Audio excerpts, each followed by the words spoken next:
Welcome to this special edition of Unsigned 518 / the Unsigned Unwind. I say slash because as I was recording this episode, this is all interviews that I did up in Cookstown, Ontario for Gussapolooza, 3-day music festival for unsigned artists. But it was also, they had like a convention there as well with, people within the industry so people could network. There was, videographers there. There was podcasters, radio broadcasters, photographers, digital media. There was all kinds of things. And I met some people that do something very similar to what I do, but they do it, up in Ontario. And I just had such a great time hanging out with them, great time meeting them. And we're talking about possibly, and when I say possibly, like, as far as I'm concerned, it's happening, but we're talking about doing collaborations. There was a radio station up in Peterborough and a great podcast called Bad Music Club, and I want to do something with them, and I want to almost band swap, you know what I mean? Like maybe have them do a segment on my show that's just a quick, because the guys in Bad Music Club do a weekly or a daily thing on their Instagram that's just bands you should know, and it's just a quick thing, literally, but just bands you should know. And I want to kind of do something like that with some of the bands down here, and introduce the people up there to our bands, and introduce the people down here to their bands, because they're doing the same thing. And it was really funny. It was just it mirrored what's going on down here. Everybody trying to uplift each other, everybody helping each other, and it was just such a great experience. And I really want to thank Russ Robson and his wife Val Robson. They're the ones that created Gussapolooza, put the whole thing together, and they work tirelessly, pretty much throughout the year, to get this happening. And it's a really cool, magical thing that they've got going on. I'm definitely going next year, and I'm hoping that I can bring not only some people from the 518, maybe some creators to come up and do a booth, but I would really love to have at least one 518 artist be playing at Gussapolooza. So I'm going to work on that, and I'm going to get them interested and familiar with what we've got going on down here, and see if we can get just a bigger community to our family from the north. Because when you think about it, I always kind of think of the 518 as Albany is the center of my 518, I guess, because I live down here. I live in Schuylerville, and that's the big city is Albany, but the 518 goes all the way up to literally the border of Canada. So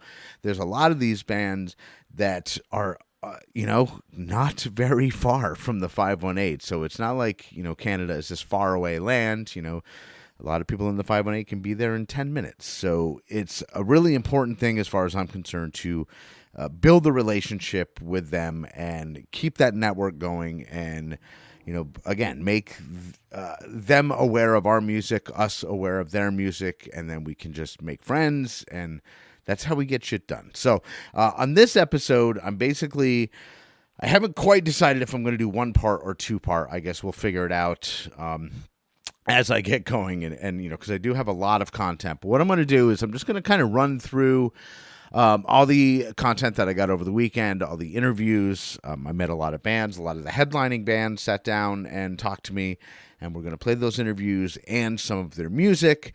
And and I'm just gonna roll with it, and we'll see if it's gonna be one episode or two. I guess we'll find out soon enough. But without further ado, let's get into Unsigned 518 and Unsigned Unwind present a special retrospective on Gussapolooza 2024. He was born on a Saturday in 73.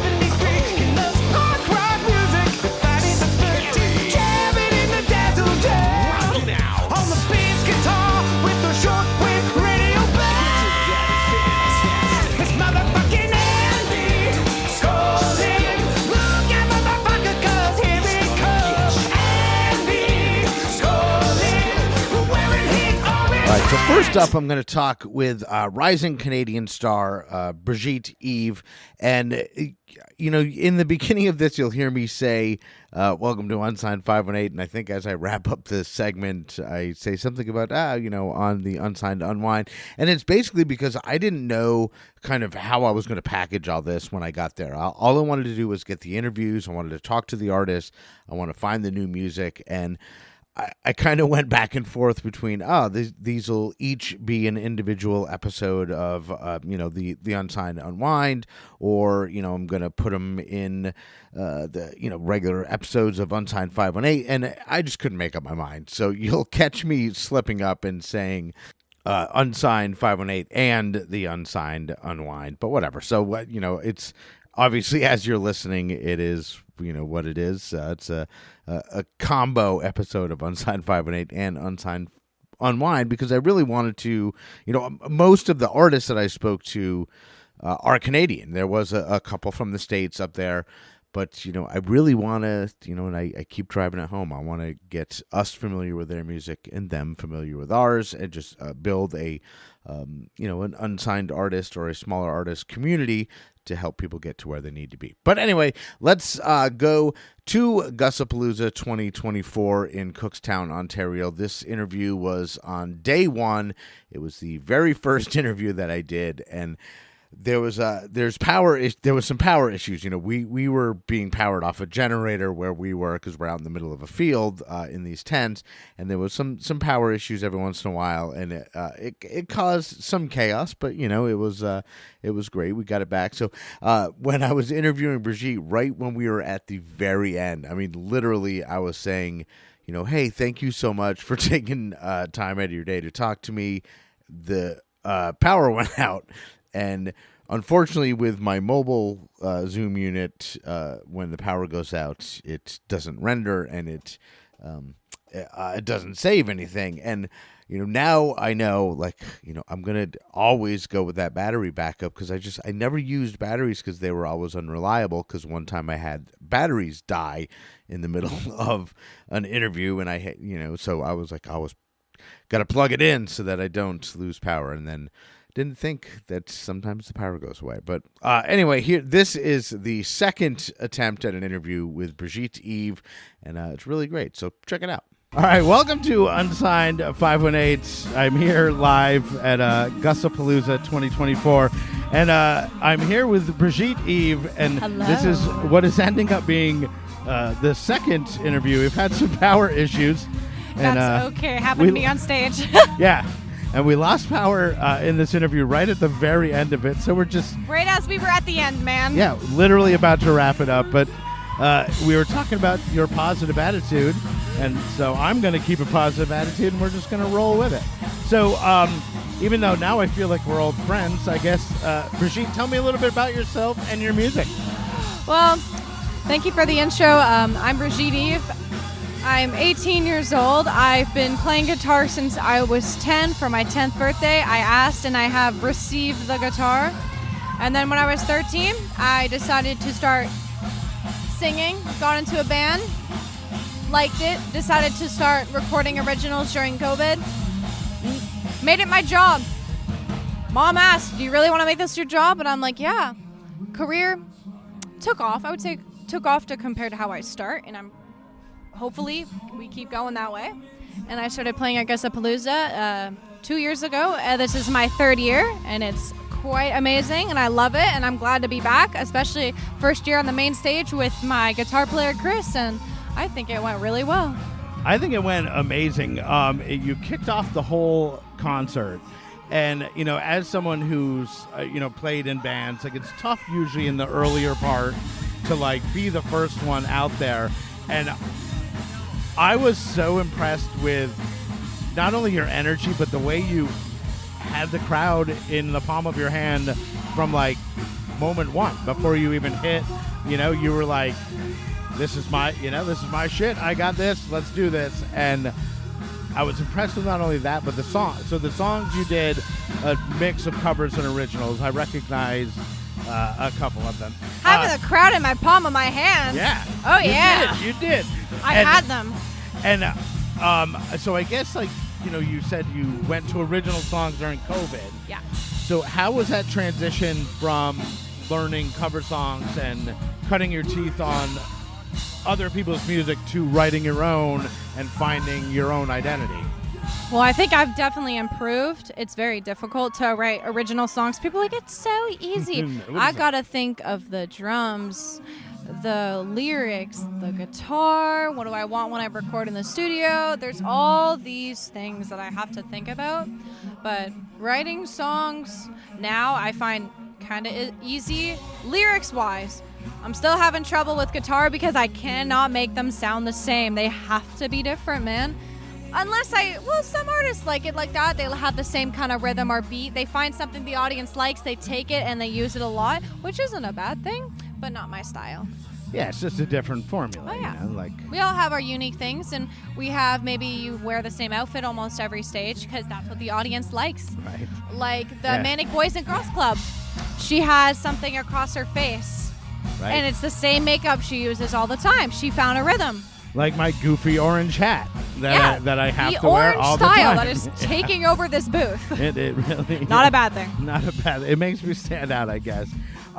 So you're from like where do you hail from?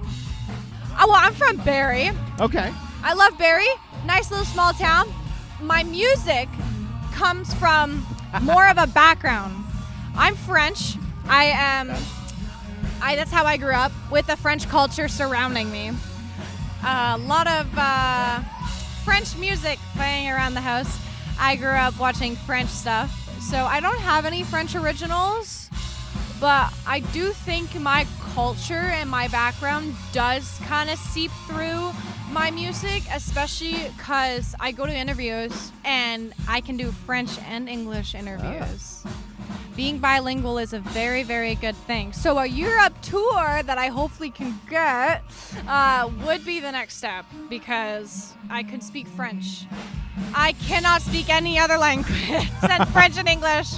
I took French in high school, but I was not amazing at it, and high school was a really long time ago. So I'm not going to speak French to you because I've learned from experience when someone's like, I grew up kind of learning French, and then I'll start speaking like Quebec French, and they're like, oh no! the I'll hell tell did right. you just say? What? Yeah, I I'm wouldn't like, know oh. regardless. I was terrible at it. So I guess what we want to do is play one of your songs. Of course. And I know there's a story behind this one, so if you want Yes. to maybe tell me a little bit about that. So this is called Gonna Be Okay.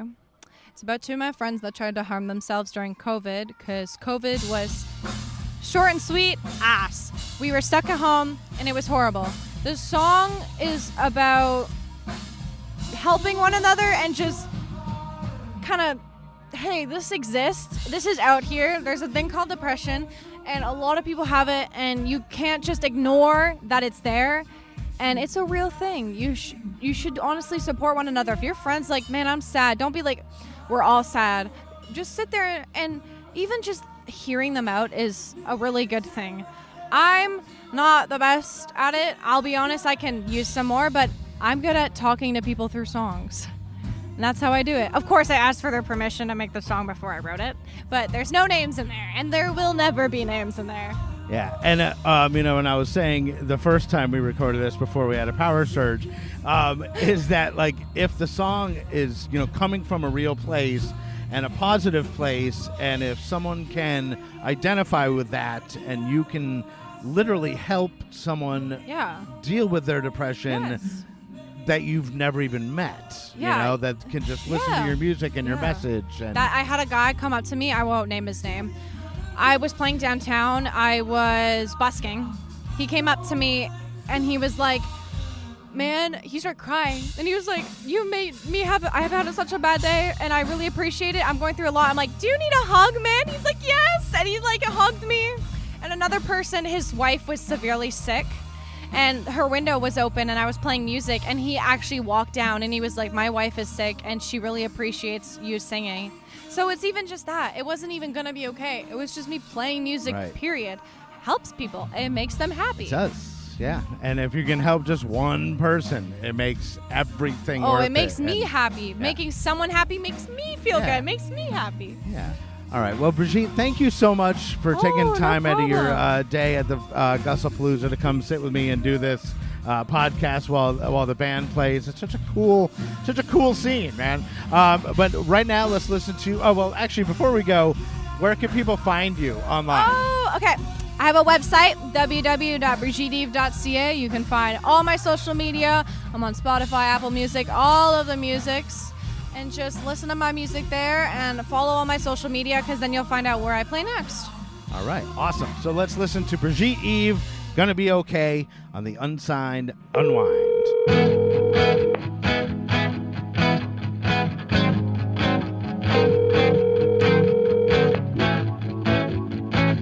Hi, this is Hannah. Leave a message. Bye. Hey, how have you been? It was 10 a.m. since I last checked in. Hey, where have you been? Are you out of bed? Guess that's a no. Yo, where did you go? It's now 3 weeks. You're still not at school. Yo,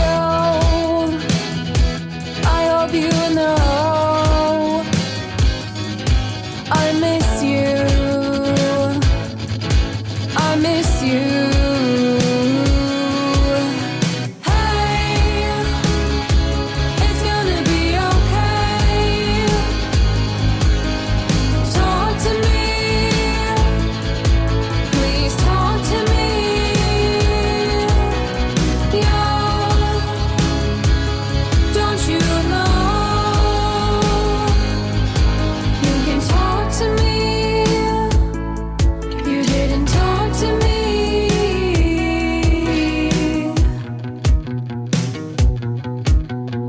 Hey, don't die. You said you'd be fine, but you know that's a lie. Hey, look what you did. Your skin is in paper. Just let me save her. Yo,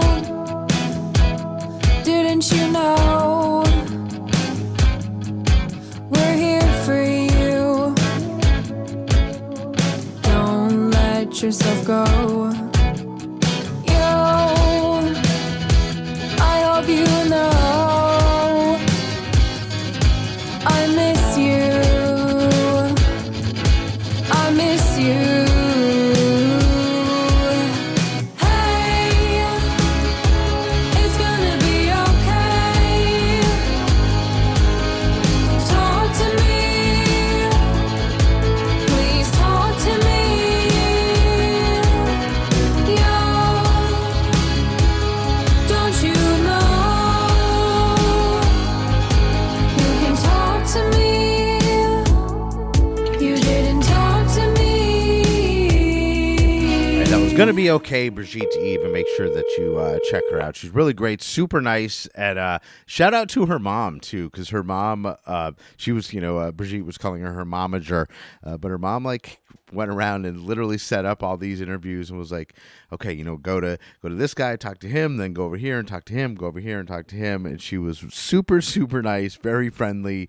I really liked meeting them. So Brigitte Eve. All right, so next up, we're going to talk to Alessandro Montelli at Gussapolooza at the festival. It was really cool because, I would just be hanging out at my booth and someone would just walk up and say, hey, I'm performing on the main stage. You want to catch an interview?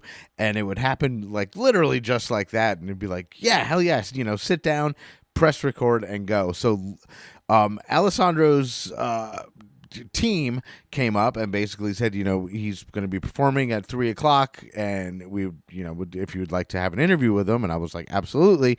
And so he walked over, we pressed record. And we had literally just shaking hands like 45 seconds before I hit record, and it was very loud, and it was just such a oh man, I just can't even describe the feel. It was like so cool. It was like guerrilla podcasting, you know, right from the festival, and knowing also too that Russ is the founder of Gussapolooza, had, you know, talked to the artist, so that it wasn't an issue of, oh, there's going to be some original music playing in the background. Like he had already talked to everybody, and everybody was cool with, like, you know, their music appearing in stuff, and I don't know, it was great. But anyway, here's me talking with Alessandro Montelli. I am here again live, or actually, you know, on site at Gussapolooza, and I'm here with an artist. What was it, Alessandro Montelli? Alessandro Montelli, yeah. Montelli. I was close. I was pretty close. pretty close. Good job. So I guess, you know, we talked for like 30 seconds before we got rolling, but basically I just want to find out a little bit about you, a little bit about your music. So I'm actually an artist that was born and raised in Italy, south of Italy to be specific, in Bari, Puglia, if there's any Italian listening. And I'm Italian-Canadian. So having my mom that was born in Toronto, and all my family's, lives in Canada, whatever, Toronto. I always wanted to move to Canada, you know, so 6-8 years ago-ish, I moved to Toronto and started a whole other music journey here. Started to make a name for myself, and in the alternative community, we could say. I do pop punk, alternative pop. And that's basically me. I sing in Italian, I sing in English. I love doing music. That's all I've been doing for my entire life. And yeah. And do you, write all your songs and record everything, like, or do you have a band? Or? Yeah, I've always written my own songs. Cool. I do work with producers, of course. There's a song that I'm performing today that is with my friend Charlie Ancho, for example. She's jumping on stage with me. Nice. It's a very upbeat, alternative pop punk type of song, which I'm excited to play. And so right now, we can hear Russ Robson he's the founder of Gussapolooza speaking right now. And so you're playing today at, 3 o'clock was it? Yeah, 3 to 4 p.m. Okay, and right here on the main stage? On the main stage, yeah. That's exciting, man. I'm excited. Can't wait. In the last interview I had caught them after their set, so it was kind of interesting. But it's going to be, I think, a cooler way to look at it, having talk to you before your set. I know. I think it's cool, yeah. Thanks for having me. Yeah, I think it'll be really neat. So I guess before we go, is there anything that you want to add? Like, for sure, yeah. Well, if you like pop punk music, alternative, with a little bit of spice, which is the Italian that I bring, feel free to check out my social media at Alice Mont Music and Alessandro Montelli on Spotify, YouTube, all the streaming platforms. And what I'm going to do is, I'm not sure, like, I'll probably take all these interviews and do like one big Gussapolooza episode, but either way, I will be sure to link your Spotify, of course, in the show notes. Yeah, feel free to tag me and everything. We'll love that. Okay, cool. Yeah, and anybody listening could just go to the show notes. Yeah, for sure. Wherever you're listening right now, and you'll be able to find your music. So we're also going to play one of your songs now. So what song are we going to play? Yeah, the song you're about to listen to, it's called Anything You Need. Anything You Need? And is this one that I'm going to hear later live? Yeah, it's one of the songs that I'm going to perform on this stage. Yeah. Awesome. Yeah. All right. So Anything You Need? Yes. And I got it. Anything you need, I got it. That's the way it goes. Well, thank you so much, man. Let's listen to this song, and we'll be right back with more from Gussapolooza 2024. She's broken hearted, Mike's gone too. Begging for love, cause you don't know who you are. I'm from the north side, she's from the east. Beautiful sunshine, you're all I see. Girl, you know, I would do anything for you. Anything for you. Girl, you know, I have a thing for you. I have a thing for you. I've been making songs, she's been drawing leaves. Wondering if our paths will ever meet. Could never get enough of a recipe. We would always get loud, nothing's holding us down. Anything you need, I got it. Anything you need, I'm on it. You could change the scene in my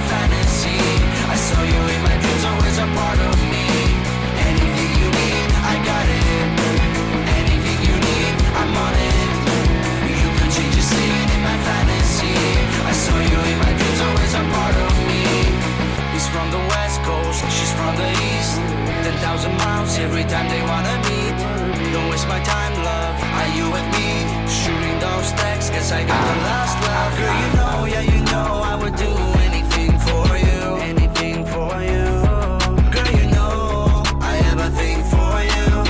I have a thing for you. I've been making songs, she's been drawing leaves. Wondered if our paths will ever meet. Could never get enough of a recipe. We would always get loud, nothing's holding us down. Anything you need, I got it. Anything you need, I'm on it. You could change the scene in my fantasy. I saw you in my dreams, always a part of me. Anything you need, I got it. Anything you need, I'm on it. You could change the scene in my fantasy. I saw you in my dreams, always a part of me. Cheating on people that you never meet. Hoping for guys that you never see. Everything I need, anything she needs. I've been working nights, she's been down on King Kong. All right, so welcome back again here on site at Gussapolooza. I'm not sure who's playing right now. I'll figure that out. But I am here with Ian, and you played earlier with Alessandro. Correct. Yes, played drums for Alessandro today. And it was, I mean, great set, great energy. Thank but, you. I guess we want to talk about, you were saying literally like you came over a minute and a half ago. And Quite that's how I've literally. been doing all these fucking interviews. Absolutely. It's just Yeah. like on the fly, let's roll. Absolutely. But you were saying that you do a podcast. I do. You have a music label. I have a record label, yes, and an advertising agency focused in digital audio. So I guess tell us about Absolutely. all So of those essentially, things. it was birthed out of necessity from COVID, which I feel like a lot of people's great endeavors is kind Sure. of coming from. It's sort of the new story. Was just a performing musician and music student at Humber prior. COVID hit, and I needed to satisfy all the needs to kind of get my personal branding, my musicianship, just kind of to that sustainable professional career kind of level. My parents both work in media. My mother is the commercial executive for TLN, and my father is the exec sales for SiriusXM. So never imposed on me, but there's just almost no denying the necessity for something like that. So my indie label is called Sharp 4 Records. I organize shows in Toronto. We cut records, like making songs and all that kind of stuff, studio versions of things. And then I have a digital audio advertising agency called Tritone, which basically focuses on all music platforms like Spotify, Wandery, SoundCloud, NPR, Accurate Radio, TuneIn, SiriusXM. So basically any advertiser that is even not music related, we produce commercials for them if need be, and we advertise like targeted campaigns for whatever it may be. So I've worked with like TD Bank, Visa credit cards, Mattamy Homes, Anthem United, and yeah, just executing campaigns. And then a music podcast where I literally just shoot the shit, hang out with my friends. I've had artists like Taylor Simpson in Wishwell, who just played at the Barn earlier. Artists like Chastity, who just had Dallas Green on his second last album. And yeah, just doing it. I have a 6-person team. And we just work every day, man. Like, we really love what we do, so it's a good time. And where can people find your podcast? The podcast is distributed through Spreaker, and it's available everywhere. Apple Podcasts, Spotify, pretty much all the main platforms. It's called Flat 5, F-I-V-E, Flat 5. So, yeah, I chat with a whole bunch of people. I've got a good friend named Tim coming from Kenosha. We're doing an online Zoom podcast. So he's a drummer for Disney and 21st Century Fox. So we sit behind our drum set and we talk about drum and drum history, and we play and all that kind of stuff. And I love having like very eclectic people who do the talking instead of me, essentially, on the show, right? I say the same thing. I always tell people, like, the more you talk, and I'm a talker, so like Same. it's hard to shut me up. Like, Right on. But like I always say, the more you talk and the less I Yeah. do, the better. And I'm the same with like any bands or musicians coming on my show. Doesn't matter what genre, like Right on. jazz band, hardcore band, Yeah. hip hop band, all of them. Bring what I them all mean? in. Yeah, fuck yeah, yeah, man, good stuff. Us musicians need people like yourself. Thanks, man. We need those who care about the authenticity of it and want to shed light on it and share it and allow us to just make the art, and someone else can hold that responsibility of talking about it, Yeah. and promoting it, right? So we don't have to become like puppeteers, and we can just make good music, So I appreciate it. Well, thank you, man. Of I course. appreciate you. So I guess we'll wrap it up and want to For go sure. check out some music. Yes, yeah, it sounds like a plan. All right, Ian. Thanks, man. Thank you so much, Andy. All right, welcome back to Unsigned 518. And I was saying before, I don't know if I guess this is just going to be one big super cut of Gussapolooza interviews, so I should just say welcome back every time. There's music playing in the background. We're at a festival, middle of the day, and I'm actually sitting here with Tyler of Cigar Club, and they're one of the headliners of Gussapolooza, going to be playing tonight. So what's up, Tyler? Hey, Andy. It's really good to sit down and speak with you today. Yeah, thank you for doing this. And one thing I found is that the artists here are very willing to like sit down and I've been getting some fucking amazing content, so it's pretty cool. But I guess for folks that may not know, do you want to just tell me a little bit about Cigar Club? Yeah, Cigar Club was a band that was formed in 2016.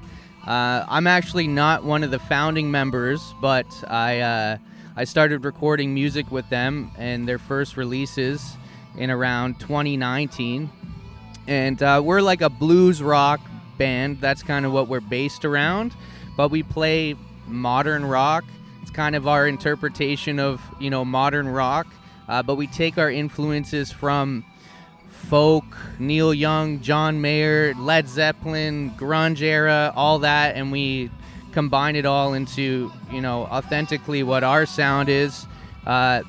It's come out pretty melancholic and sad and kind of, I would say, more leaning towards the grungy alternative sound, but it ranges from, soft songs to punk to metal-like riffs. So, it's whatever you want to say it is. It's a journey for us, and, it's been a really good time playing music in front of everybody, and especially here at Gussapolooza. And one of the things I like is, when sometimes like you'll get bands that are not afraid of their influences, but are kind of focusing on, hey, this is our stuff. But I've always thought that to get your own stuff, you need to recognize where the separate influences come from. And like in listening to your songs, I noticed like bits and pieces of like, that almost sounds like a Neil Young-y, but then it would like punch in, and I'd be like, well, no, that wouldn't be a Neil Young song, because now it's kind of this. And do you find that like owning up and like addressing your influences is like the way to go, I guess? Yeah, I think it's really important to know where you came from, especially as artists. Everybody has a different style.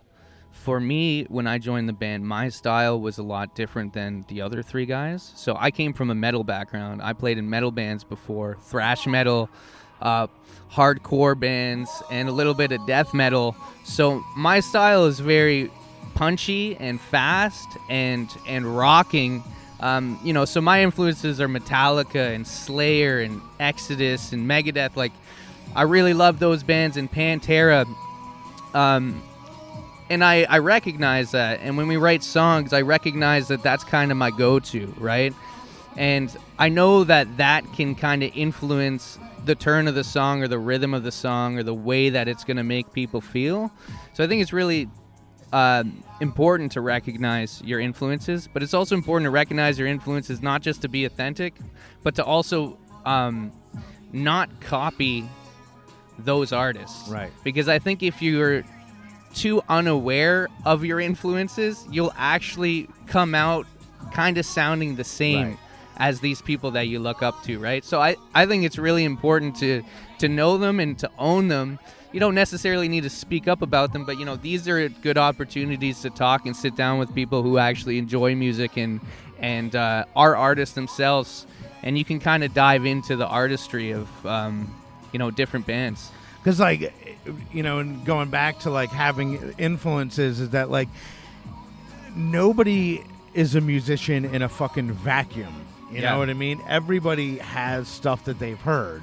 So, like, you can create your own thing with different ingredients. It's just like a fucking cook, you know what I mean? It is. It's like you can use the same ingredients or use this ingredient and that ingredient, and it doesn't make it the same. Yeah, you know? the cool thing is that when you're making a song, your influences can change the song or influence the song, you know, as you will, unintentionally or intentionally. Like, I think the way that I write songs is very subconsciously. Like, I'm not consciously thinking of my influences when I'm writing. Right. I'm not consciously thinking of a drum part from a song from another band when I'm writing, but I think I know that it's subconsciously influencing me because those are the songs that I grew up learning how to play drums, right? So it's always going to be my go-to to do this fill or do that or do this drum beat or want to learn this type of style.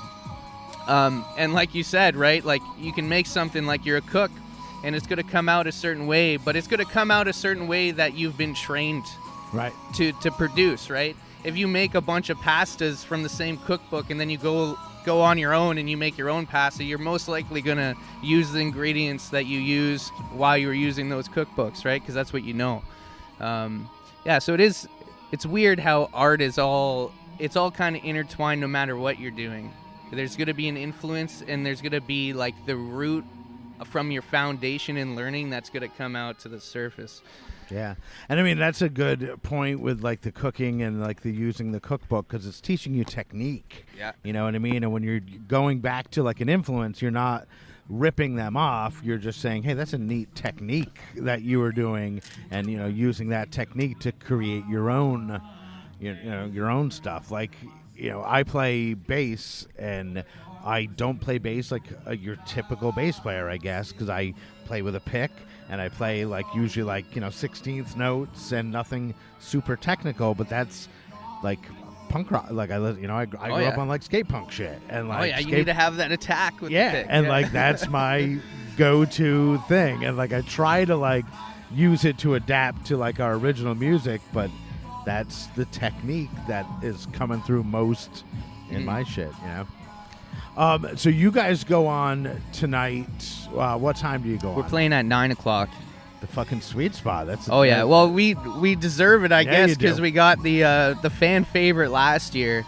So we've actually been playing this festival since almost its inception. I think it was the second year that it was an actual festival.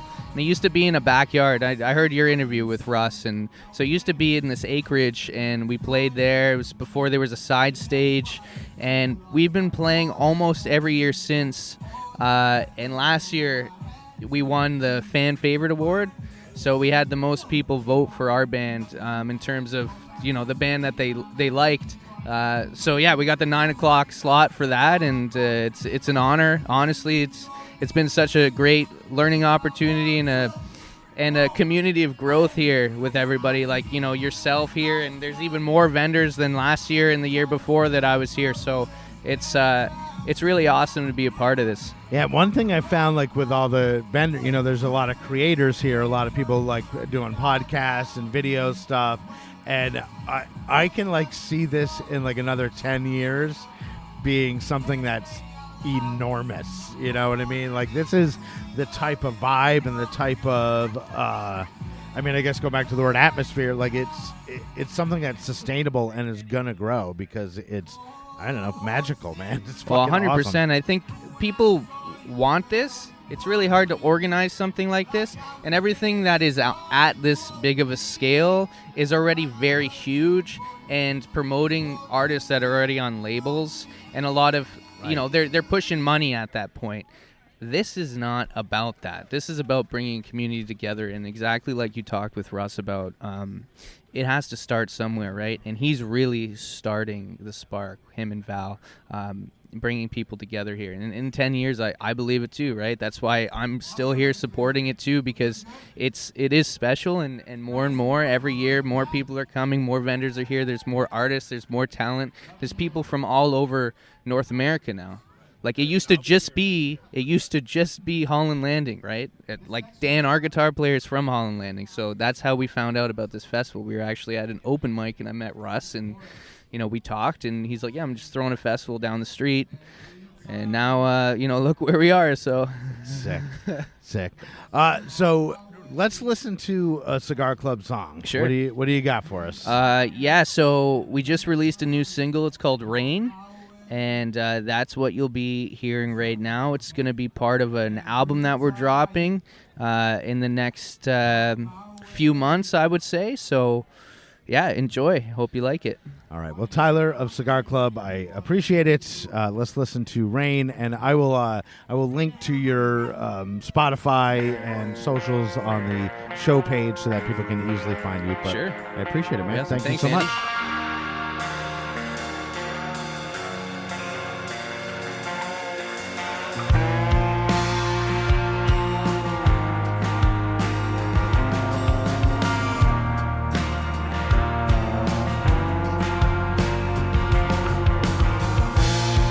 If you didn't mind, I'd ask the way. Misused all the time I had today. Wanna go? Guess I'm going anyway now. All clear through the rolling heavy rain. I sometimes think of just escaping.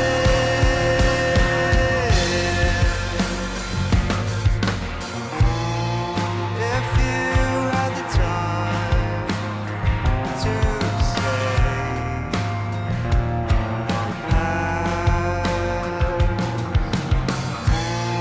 would you try a little more to make it last? Wanna know? Guess I'm knowing everything now. All here in the holy heavy rain. I quite choose to spend my days in, and I'm arriving on now where I'm finding out how it's gonna be. I can ride it all out, I can slide off it now, and I don't care.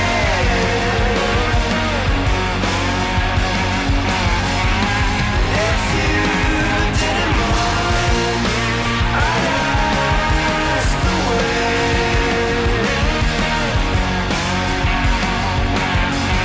And if you didn't mind, I'd ask the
All right, we are back.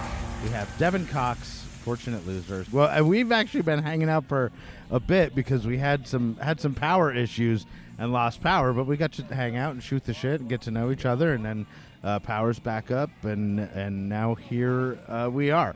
So I guess what we want to do is just tell the folks a little bit about Fortunate Losers. Okay, so all you American folk, we really love Americas.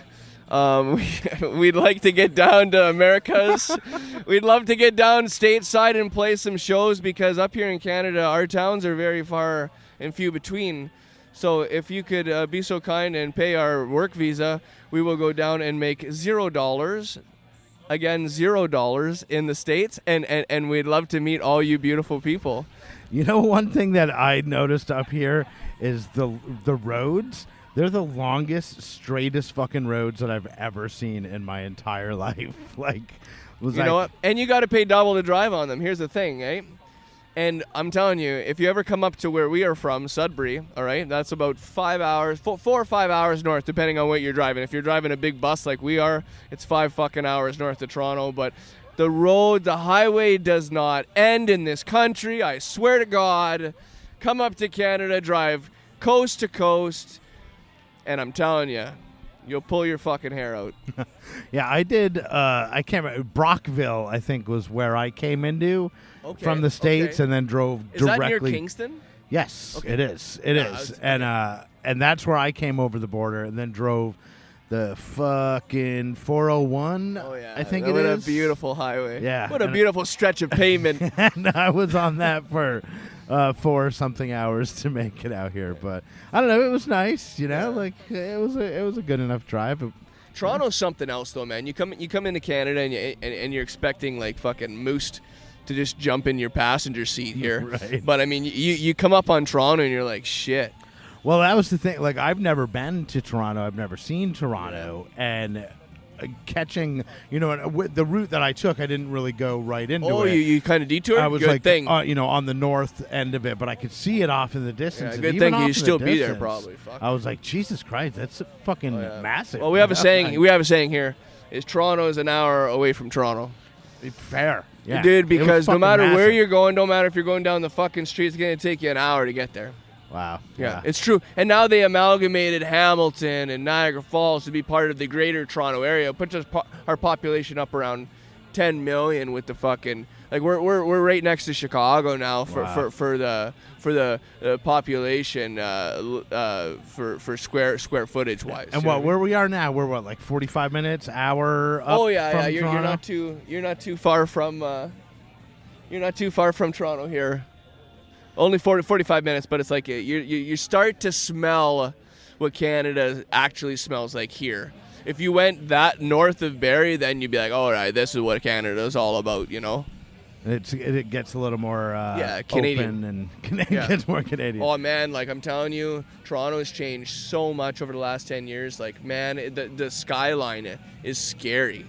Wow. Like, because, we're letting a lot of new Canadians in, and that's a whole nother topic, which I'm not going to get into, but it's it's different. I'll say that. Yeah, we'll I guess we'll stick to the rock and roll. On this one. Full stop. Full stop. So, what's the name of the town or the city that you guys are from? Sudbury, and that's north. Yeah, it's about 3 or 4 hours north of here, and we're famous for mining nickel. That's what Sudbury is. Yeah, it's the biggest nickel mine in the world. And and it was funny. We were saying how like far the cities are. Oh, yeah. Like when you tour, when you play other places, is that just an unreal expense wise? Like for example, we played with Pop Evil a couple years ago up in Thunder Bay, and that was 12 hours from my house. Jesus. And that's a one-off 12 fucking hours. I mean, that gives you some sort of perspective. That's an extreme perspective for Ontario, but if you look at a map, I mean, even just to come down here for us, like it's like 5-6 hours, average travel for a show. Wow, that's fair. Yeah, but you guys travel in style. You got the bus. Yeah, you right? got to come check out the bus there when I you're will. done. I'd love to come check out the bus. I renovated a school bus into like a tour bus over COVID. That's what I spent some of my time over COVID doing. Nice. That's fucking rad. Well, so it looks like another band's getting ready to start up. So before we wrap up, though, Devin, do you want to play a Fortunate Loser song? Absolutely. What song you want to hear? Something heavy or something light? I What want to would you hear rather? something fucking heavy. What do you got? Okay, you could jam out Desire. All right, sweet. Let's listen to Desire, Fortunate Losers. Thank you, Devin Cox. Thank you very much, Andy, for having me, man. I really appreciate it.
All right, welcome back. Unsigned 518. We're here on site at Gussapolooza 2024. Music going in the background. And I am here with Andy of the Blues Emergency.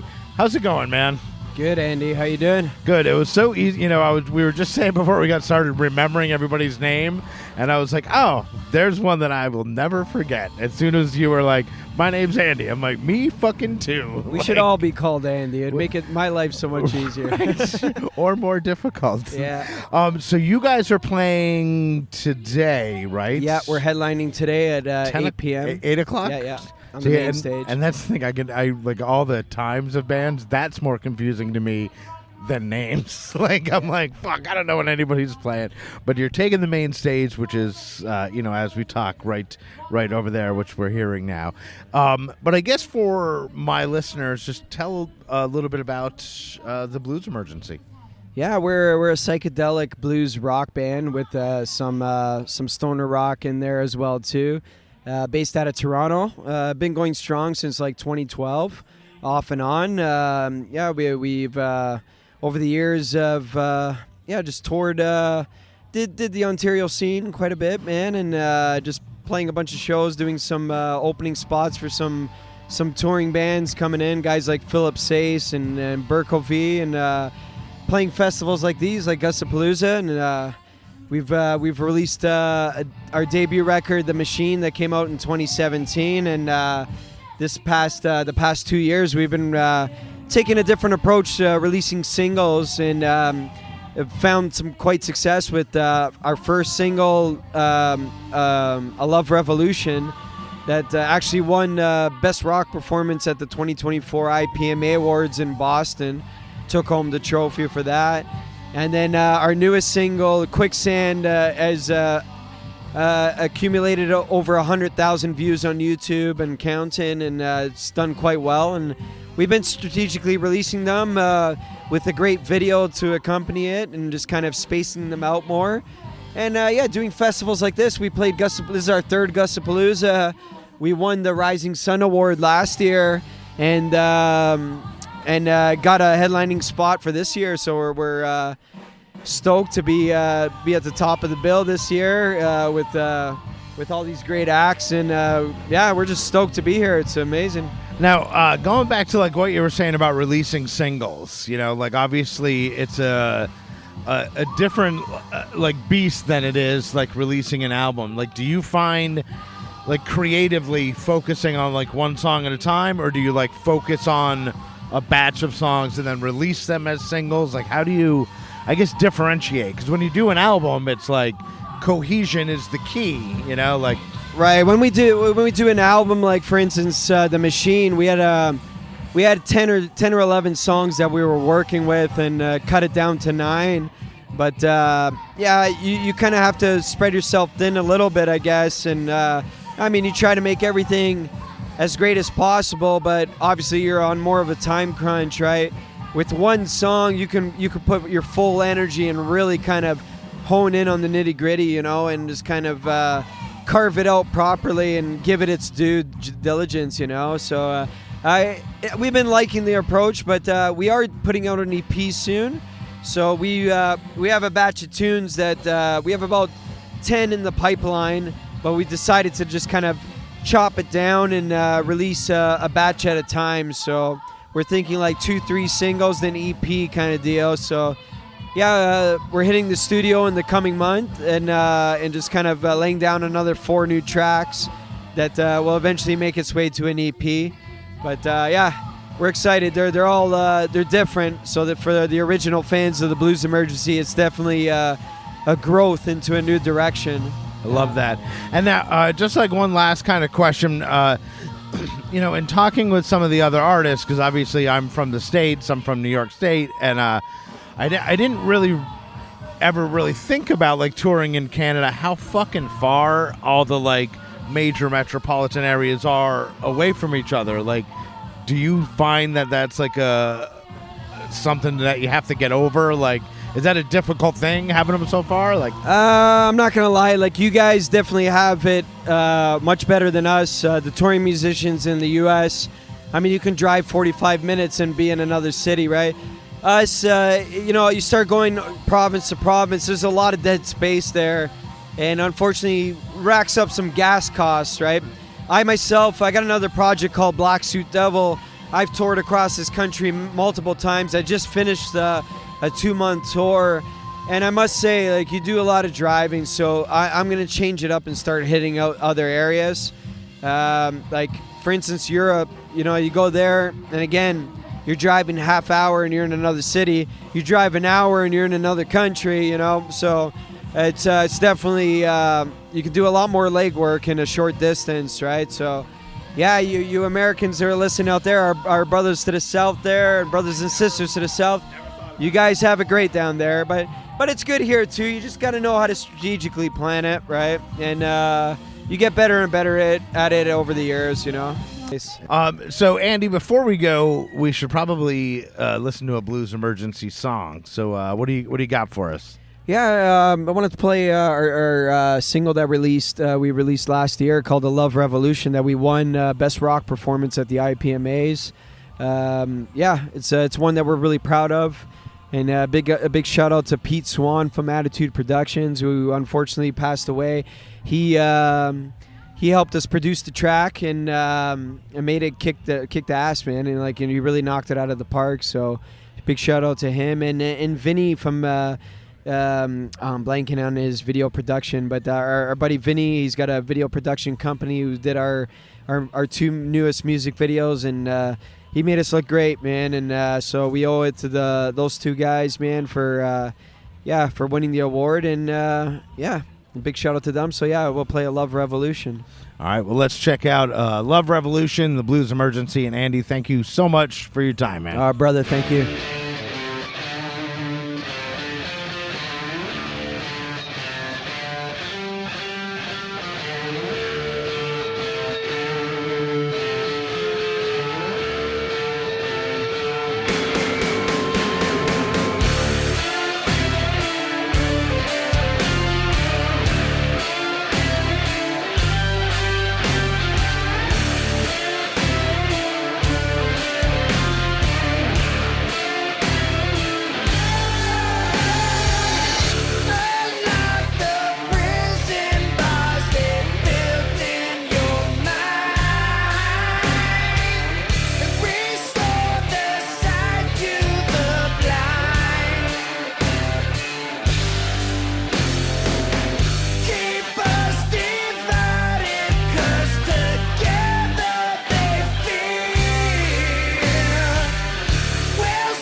are back in between bands, another band getting ready to go. And I'm with Postman Dan, and we just met like fucking 2 minutes ago. You were signing records. You were giving out free copies of your record. And I came over and was like, hey, I would like one of those. And then I was like, you want to come talk? So tell us a little bit about yourself. Okay, so, I mean, this band used to be my life. The Do Good Badlies, the DGB, that's the record I'm giving away. Which I have right here. We toured the country coast to coast, back and forth for many, many years. We did the circuit, worked our asses off, and, we had a lot of fun. We made a little bit of headway, but it never really went anywhere. Okay. And this is kind of our masterpiece. Honestly, we put this record out in 2015. I love this record, the Do Good Badlies, Electric Nights. It's one of my proudest accomplishments that I made this record. But since that, I'm kind of doing, it's not what I'm doing anymore. Okay. So I do my own thing now. I'm Postman Dan. I do solo shows, more of a country rock sound, and I do a radio show called the P.O. Box Radio Show. You can hear it airs on 5 stations across Canada. It's on Pet Rock Radio, and it airs on 4 other stations across Canada, a couple FM dials, a couple online stations, and it's archived on Mixcloud. Sick. So it's super easy to find, the POBox.ca, and FU Postman Dan's my social. And what I'll do even too is on this episode, I'm doing like a big Gussapolooza episode, Yeah. and I'm going to put show notes and links to everybody that I've interviewed. So I'll put a link to your radio you. show there. So basically for me, like, this record is something that I'm really proud of. We sold enough of them. Now I just want to get them out there. I don't want to take them to the dump. I want to give them away to people. But my focus now is not really on getting famous anymore. Now I just do my solo shows. I do the music that speaks to me. I'm not really trying to break it big anymore. I'm past that. My passion has always been independent music and people that put their heart into things. So I do my solo show and I do my radio show to promote acts. All right, well, cool. Well, there's another band getting ready to start, and I told you that I wouldn't take up too much of your time. So is there anything that you want to plug, or, any place that you can get people to follow you on your socials or anything, or is the... Well, so my buddies Burning Bridges are about to go on stage, so I'll shoot a plug nice. to them. Fuck They're yeah. a Peterborough band, but a couple originally from Lindsay guys in that band, which is my hometown, Lindsay, Ontario. Nice. So shout out to Burning Bridges. And, give me a follow at FU Postman Dan. I do my radio show every week, and I'm promoting... it's an anything goes radio show. I'll play any genre, and I don't just play local independent stuff, but the majority of stuff I play is new Canadian music. That's my love that, focus. man. So FU Postman Dan's me, P.O. Box Radio Show. Fuck yeah. Postman Dan, thank you so much for taking time out of your day here at Gussapolooza to talk some shit with me for a little bit. I really appreciate it. And is there a song that you want to play? Is there... you want to play anything off of this record? Or? Oh, you want to play something from I my can play record? something off the record, absolutely. Let's do it. Which one do you want to play? Well, you know what? This is the song... This is the closest I ever got to getting famous. Okay. I actually got a $500 check from SoCan for this song. I can't believe... I've never got any more than $2 at a time from SoCan. Right. And SoCan sent me a $500 check from this song. I thought this was going to be the song that made me make it. Hashtag FML. Fuck my luck. Do Good Badlies. All right, let's listen to FML, Do Good Badlies. Postman Dan, thank you so much. Thank you.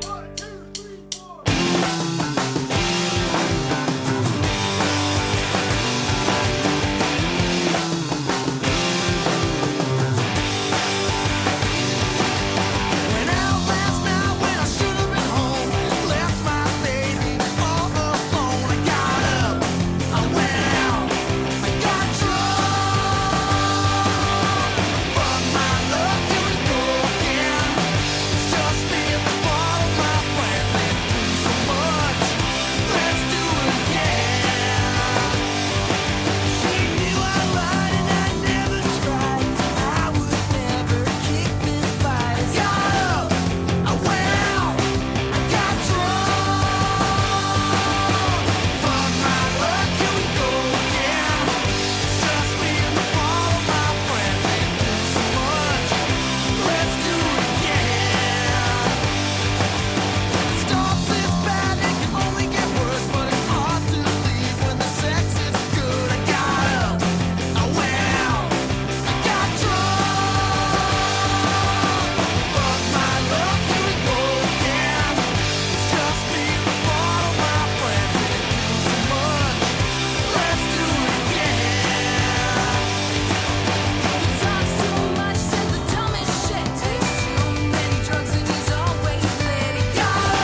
That was FML, the Do Good Badlies.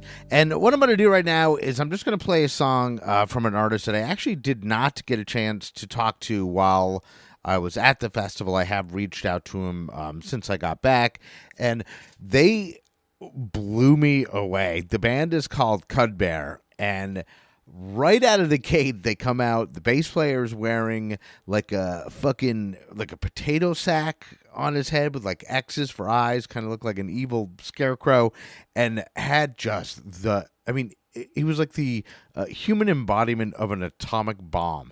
Just energy right out of the gate. Like it literally like was like a slap in the face. Like I could not turn away. Like, and their songs were so great. Like they're a 3-piece. And every member of the band held it down to the fucking like. I don't want to sound like I'm fanboying, but I mean I kind of am a little bit. They really like struck me as just like a band that's going to go places, and I've been listening to their tunes. They played Friday night, so I was listening to them, all weekend when I'd go back to the Airbnb and in my car and stuff. And I asked them if it'd be cool if I just played a song. And, I should get them on an episode of Unsigned Unwind. And, boys, if you're listening, reach out and let's make that happen. But anyway, in the meantime, this is a song by Cudbear. Check them out. It's Cudbear. They're on Spotify and everywhere. Definitely just check them out. That's all I'm going to say now that I've said so much. But here we go with one of my new favorite bands. It's Cudbear with Phantoms, and it's here on this special edition of Unsigned 518, the Unsigned Unwind.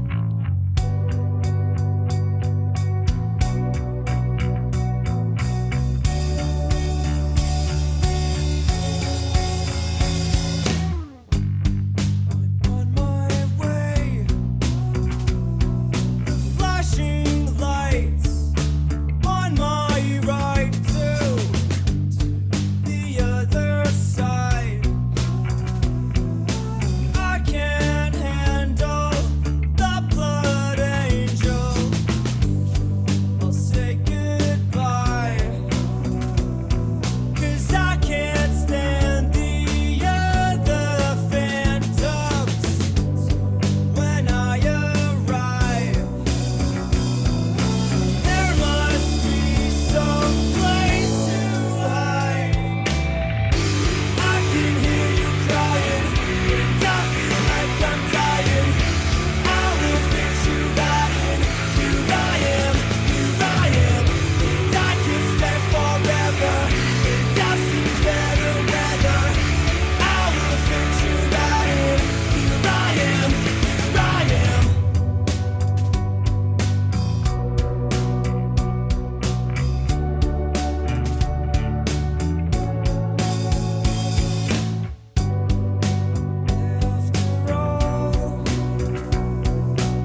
All right, that was Cudbear with Phantoms. And right now we're going to get into some silliness. Like when I first got there was a couple of booths that Russ, who is the founder of Gussapolooza, he brought me, to where my site was going to be. And he was like, listen, there's a couple of booths nearby of like dudes that I really think you're going to like. You're doing similar things. And he was like, so right. Like I met these guys right out of the gate before I even got my tent set up and before I even knew what they did. I was just like, I really like these dudes. Like, I got along with them immediately. And so this interview, I guess, this conversation is us like, we were having, again, some power issues that kind of plagued us throughout the festival. But it was, plagued is a strong word. It was funny. It was like just roll with the punches and like things happen. But so I got the idea of, hey, I can maybe just use my cigarette lighter in my car and we can do an interview in there while we don't have power. And so I was like, I started, I went and checked it out, and it worked. It was enough power. So we were back at the booth, and I like started my car with my remote starter to cool it down because it was fucking hot.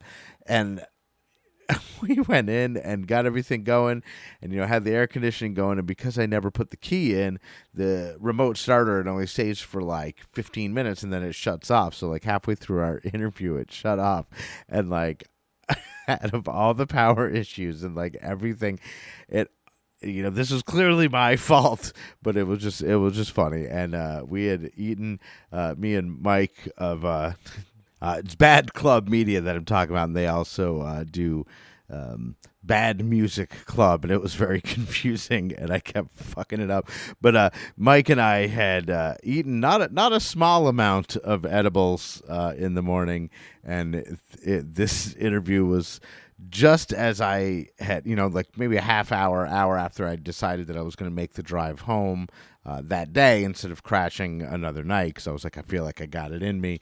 And it was just silliness, and it was like the end of a long weekend.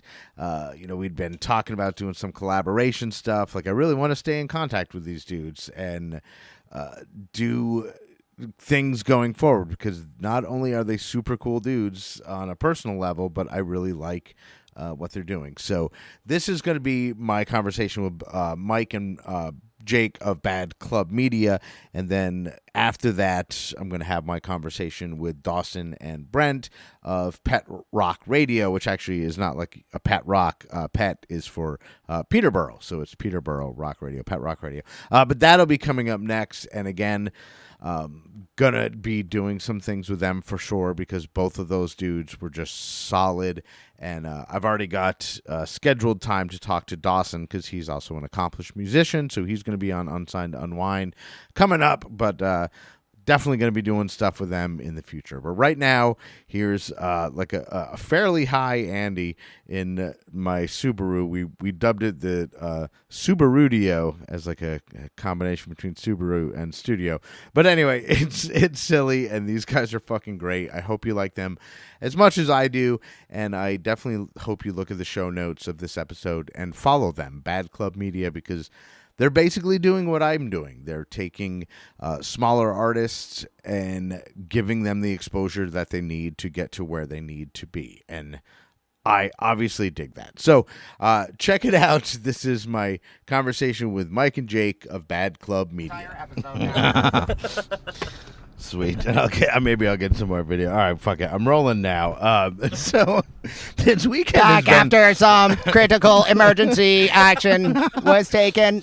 This weekend has been plagued with power issues, and I thought I had it solved by recording out of my car, and being that I wanted to cool the car down with the air conditioning. I started my car with my remote car starter, and mid fucking interview, the car shut off.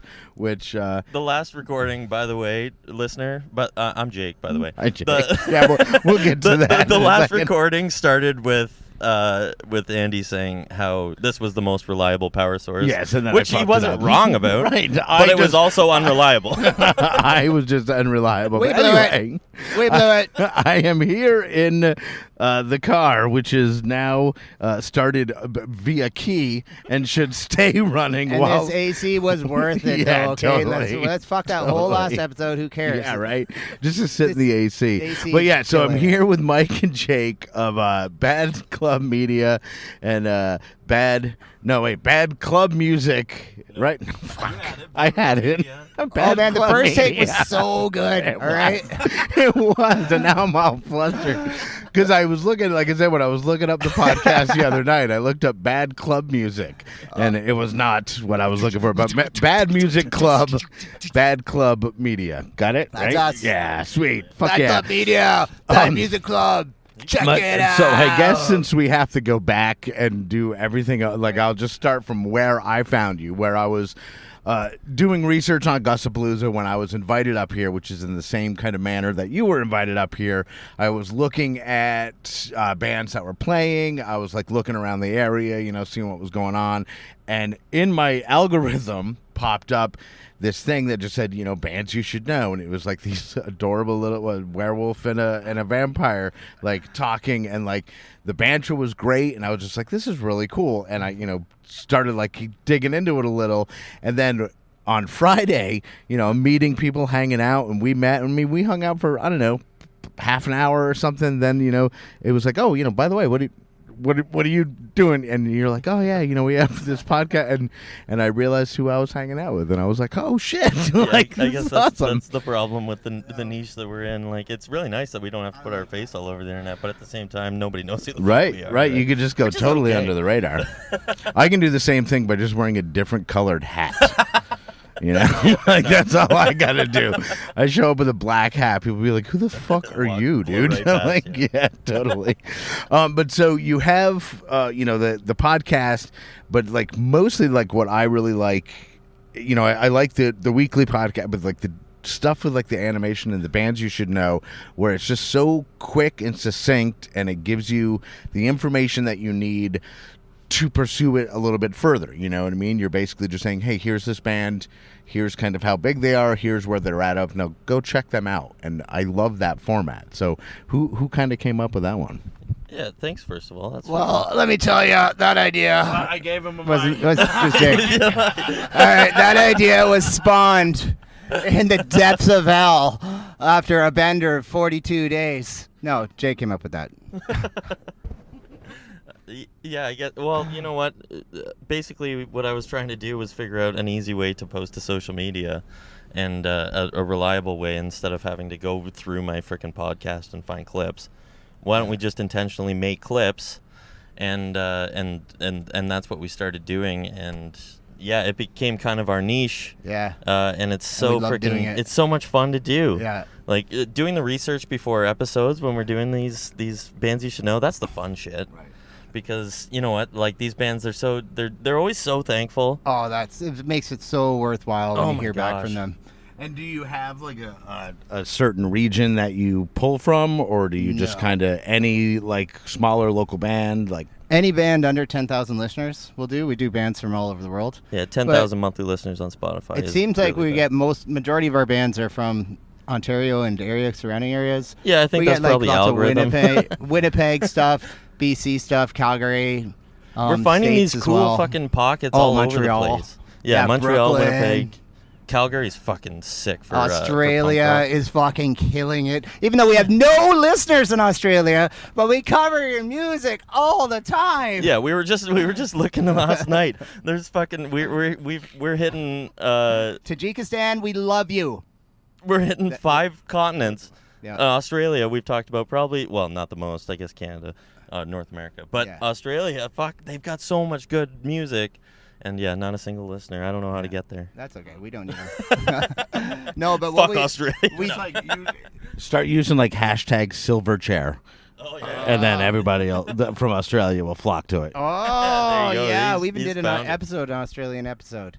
We did. But anyways, yeah, we love doing it. It's absolutely a joy and a passion to do. Just lifting these bands up and getting the eyes on them, that's the most important thing to us. For whatever reason, it just like feels so good inside to do it, and I love doing it. And it's kind of like, when you get to share new music or something you really love to your friends. We get to fucking do that every week and every single day to whoever wants to listen. And it's just awesome, man. It's Yeah, fun. and like, I've been doing some boosting of posts and shit like that, right? And I was thinking about it, and I was talking to Quinville, producer Quinville, by the way. We should Shout out him. Quinville. About this, and I said it's kind of funny because I'm paying to just talk about to show people about this cool band that I found, which is just insane when you actually think about it. But it's worth it, man. Yeah, it's so worth it Like, because this weekend has made it worth it. Well, and that's how we got here. Yeah.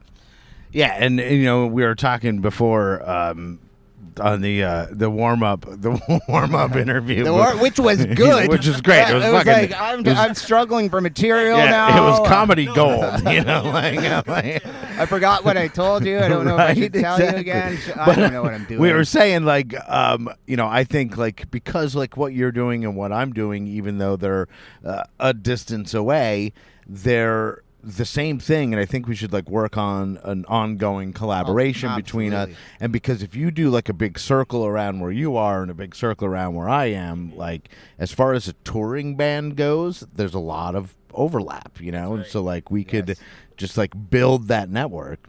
Yeah, and that's another thing that we've been like. It's not just bands that we've been connecting with. Now it's like promoters that we're talking to. There's Artists. different venues, different festivals like Gussapolooza. We're coming at you from Gussapolooza right now, by the way. I don't even know if we mentioned that. Yeah, it's going to be on the whole episode. Oh, okay, yeah, okay. I don't know. It's sick here, man. It is fun as hell, and the people are awesome. We're so happy and humbled to be here. Yeah, and so if we can be a connection, what's it called when you're the ladies that change the chords on the phone? Switchboard operator. Yeah, we can be switchboard operators. Hey, I'm happy with sure. that. Okay. Mike doesn't like. It's 2024, dude. I don't need. Oh, right. A directory then, is that okay? Yeah, sure. Yes, I fully am on board with whatever Jake says. Thanks, man. That's right. We got each Fucking other's back partners. around here.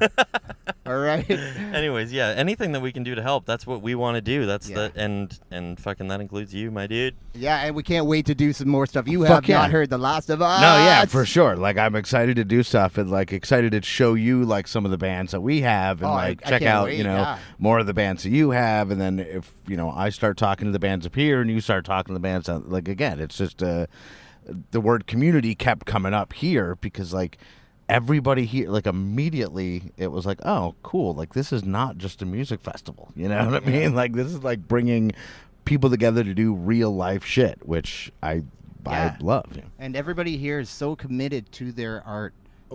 Everyone is passionate and are all in. Nobody here is fucking around. Somebody said, I don't remember exactly who it was. Maybe the boys from Kojak, but they're like, this is like a rock and roll trade show. Yeah.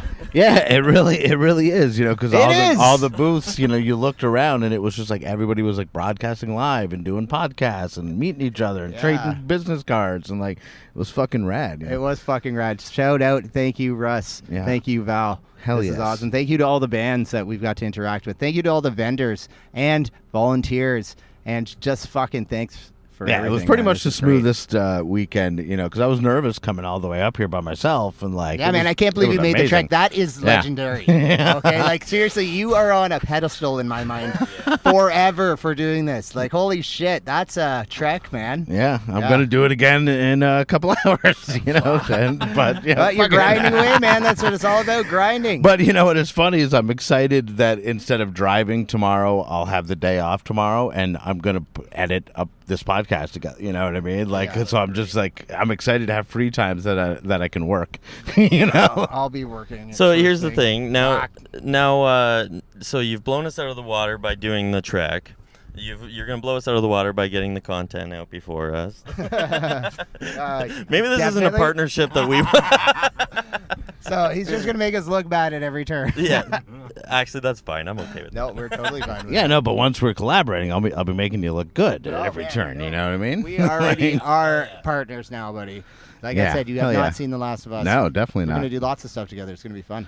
And thanks to Russ and I'm blanking already. Val. Okay. Thanks to Russ and Val, we are part of the exact same community now, and we've been brought together, and that's where Russ and Val are just fucking heroes of the music scene, Yes. man. Yes, Just 100%. incredible people. And so are you, Andy. Thanks, and so are you guys. And I think everybody should go listen to your episode that you did with Russ about Gussapolooza to like hear the parallel to my. As I was listening to yours, I was like, this is almost the same as mine. Like, the way he reached out, the way he was like, I like what you're doing, and the way you guys were just like, fuck it, we're in. You guys are on the same pedestal as if I'm on any pedestal, you're right there with me because like we're doing the same thing. Like, Yeah. absolutely. Well, that's And- what this festival has done, is brought everybody that are on the same wavelength, like-minded people, all together. 100%. It really has. 100%. Anyways, you can Yeah, there's you kids can always playing find us at our link tree, Spotify, Instagram, Bad Club Media. And I will on this episode in the show notes, I'll make sure to link to your stuff so that anybody listening can just scroll down and find it. So Jake, Mike, Bad Club, right? Wait, Bad Club Media, Bad Club Media, man. Bad Music Club. Michael Maslin out, baby. Thanks for listening.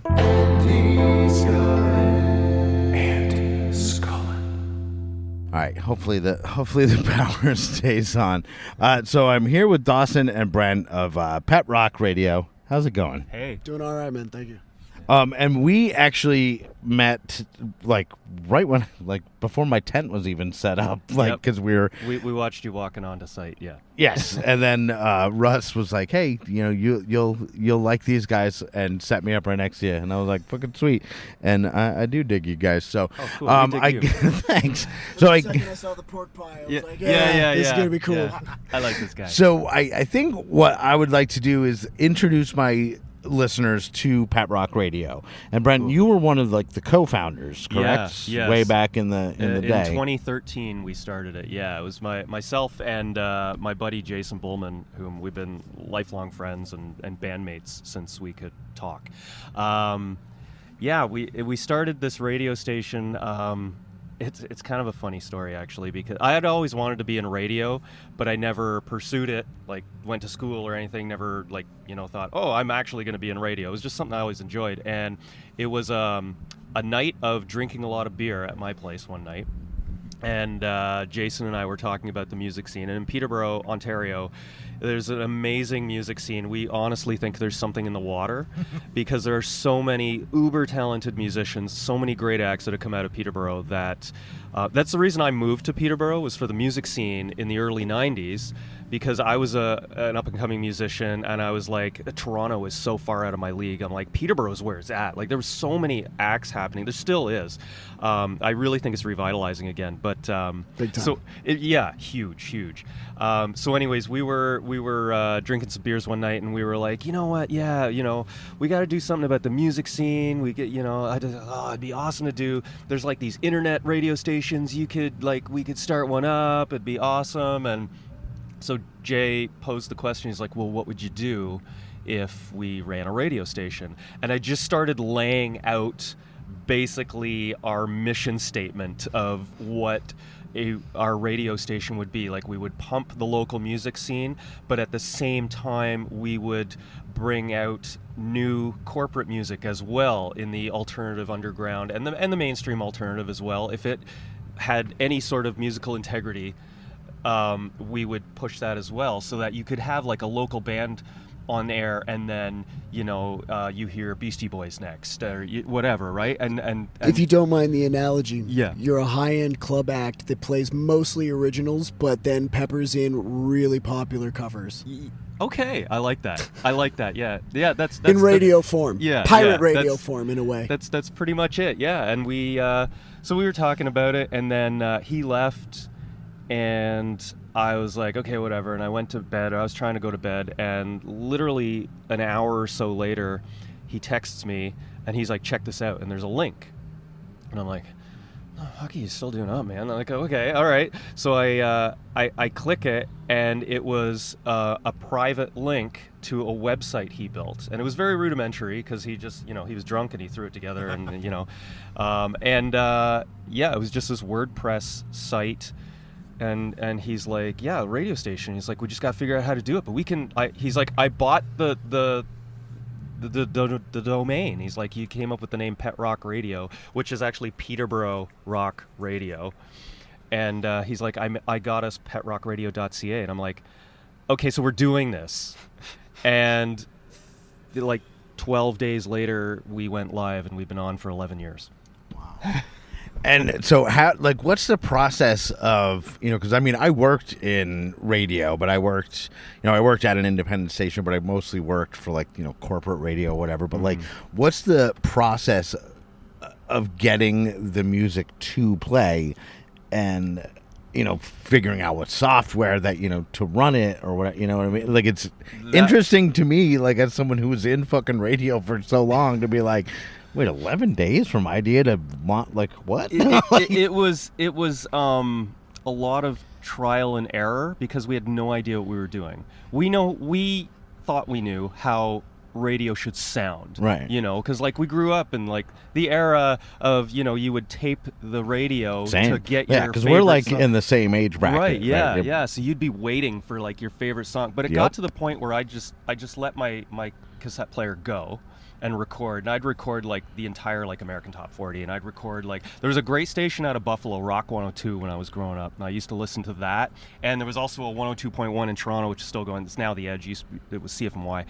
Would play this stuff that I didn't hear on all these other stations, right? So I'd record these stations, and more than I listened to the songs and loved it, but more than that, I was listening to the transitioning between the songs, segues, the segues where the talent would come in on air and then they'd do a little bit and then it went into commercial. And as I had it so down pat when I was a kid that I could almost tell you what they were going to say on the morning show because it was so formulaic.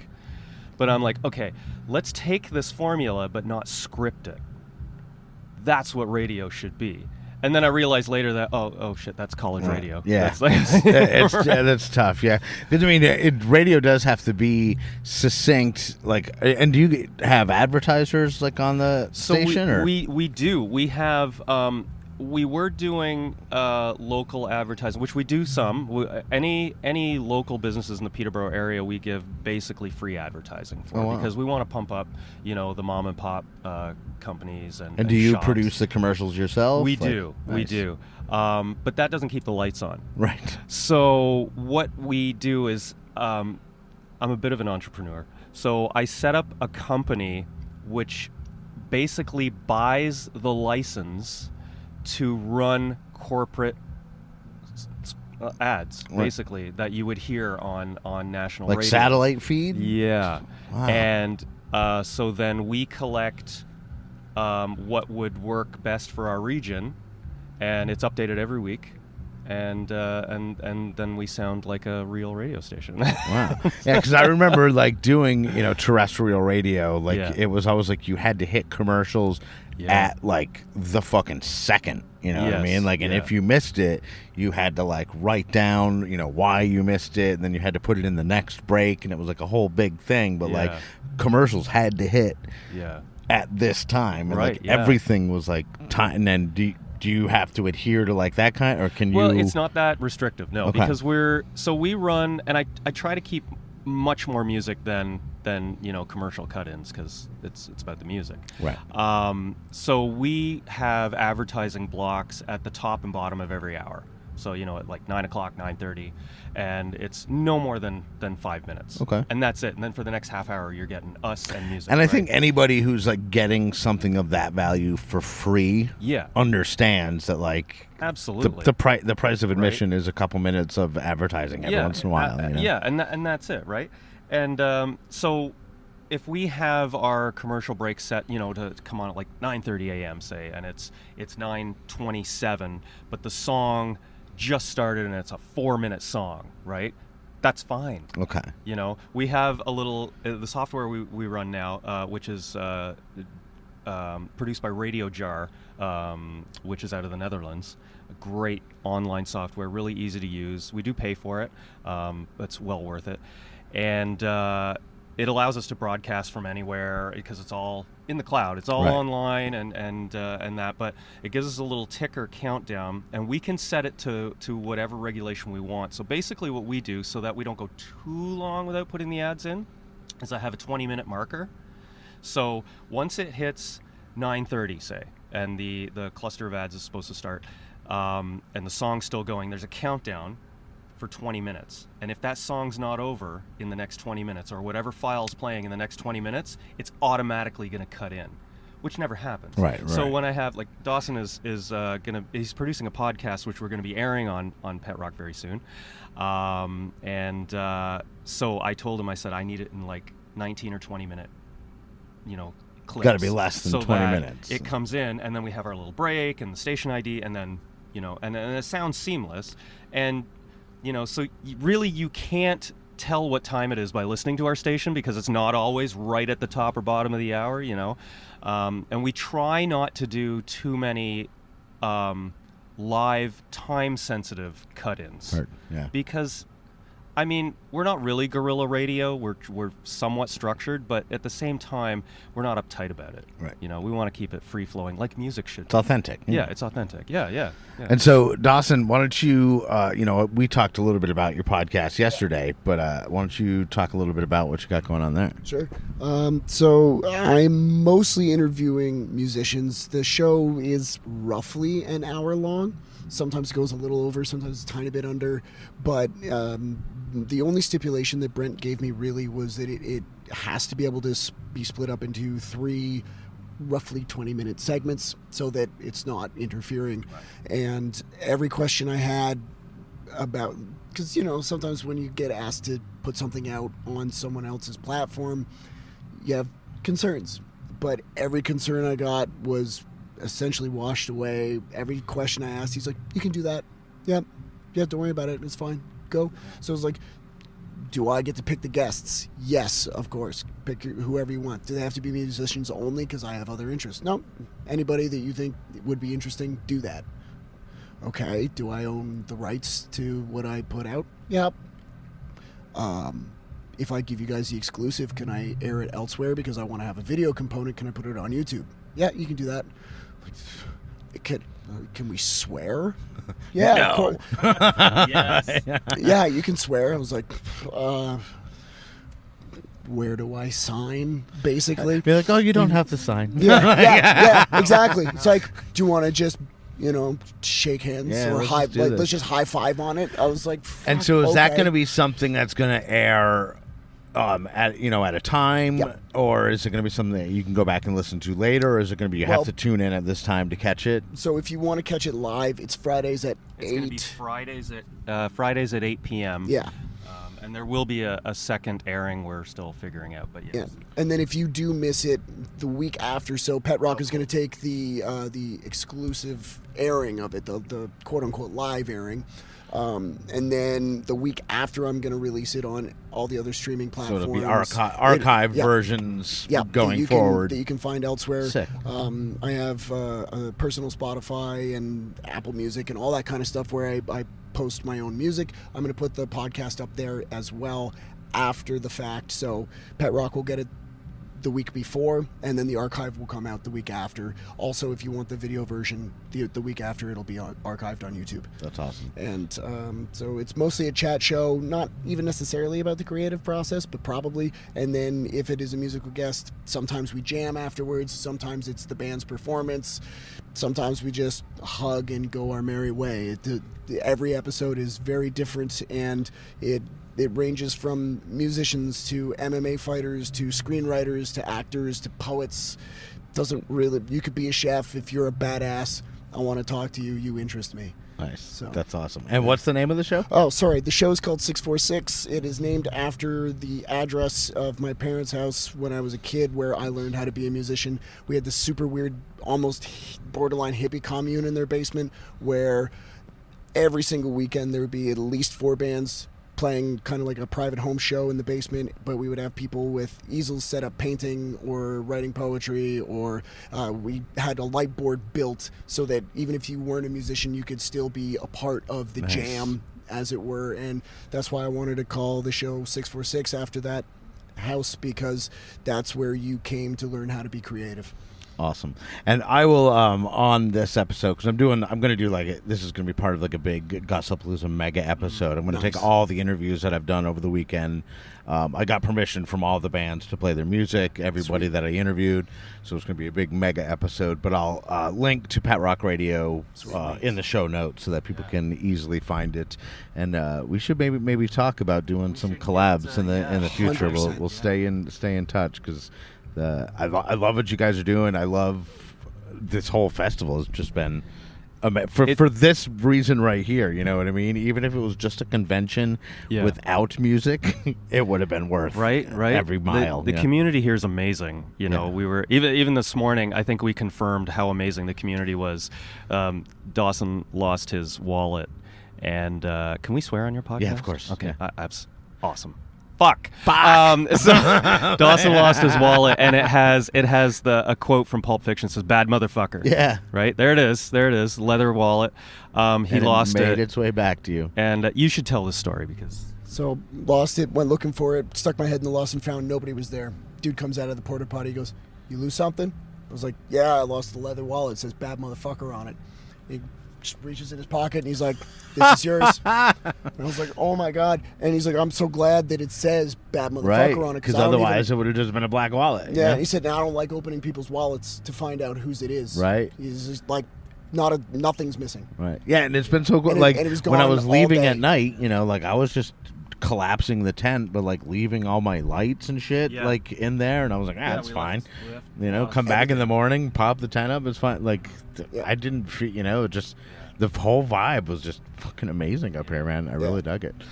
All right, well, cool. Well, we're going to get back to the episode, and I'm actually probably fairly shortly going to get in my car. I'm going to get back into the car that I'm sitting in right fucking now and drive back to New York. So I want to thank you so much, Dawson and Brent of Pet Rock Radio. Thank you so much, yeah. And again, I'll link to the show in the show notes so that, my people can check out the station and what you're doing. I think it's really fucking cool. Thanks, man. It's been a real pleasure hanging with you. Yeah, absolutely, man.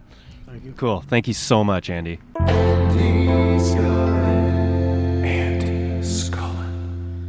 All right, and that is it on my recap of Gussapolooza 2024. It was such a great weekend. Again, it was an 8-hour drive out on Friday morning, and it seems like in my head like that's crazy, but it was a nice drive. It was fine. The drive home was fine. But my point is that I feel like next year I would really like to plan something. Like my wife and I, Katie has already said that she'll come with me next year. We're already making plans. I'm probably going to try to get, the same Airbnb or at least through the same people and get up there. And I would really like to get some other people to come with me. Like you can camp, there's camping on the premises. There's tons of Airbnbs around. And it's just a cool place. And if you're in the industry or do something, to do with local music or the arts, then it's really great because I've never seen anything like that. It was basically, if it was just a convention of like-minded creatives that are focusing on local and unsigned music, that would have been worth it because it was, the hanging, but to just have like this amazing festival going on, this great music where you could literally watch a band and be blown away by them, and then just 20 minutes after their set is done, you're sitting down with them and talking to them and getting an interview, and the other people that I met, like I said, Mike and Jake and Brent and Dawson and everybody that I met, all the musicians, and Russ and Val are just amazing at what they do. The blood, sweat, and tears that they put into helping local and unsigned bands get to where they want to be is, you can't put, I guess, like a value on that. It's immeasurable. It's so much. And as someone who, kind of does like the same thing, to see the scale that they're doing it at is inspiring, and I just want to it's just making me want to do more and more to help local bands that want to get to a higher level or a regional level or a national level or more, and I guess you that are listening are a huge part of it too. So, thank you definitely for listening and sharing this and helping spread the word, because, it's about to get bigger. I've met a bunch of friends in Canada that are not that far away from us. So, with our circle and their circle, there's going to be tons of overlap, and let's just grow this. So thank you so much from the bottom of my heart. I really appreciate it. I love you all. I am Andy Scullin. This is Unsigned518 / the Unsigned Unwind, and I'll see you on the road. Unsigned 518 is produced and hosted by me, Andy Scullin. New episodes are available every week wherever you stream podcasts. If you would like to help support the show, please like and subscribe wherever you are listening, or you could buy me a coffee at buymeacoffee.com / Unsigned518.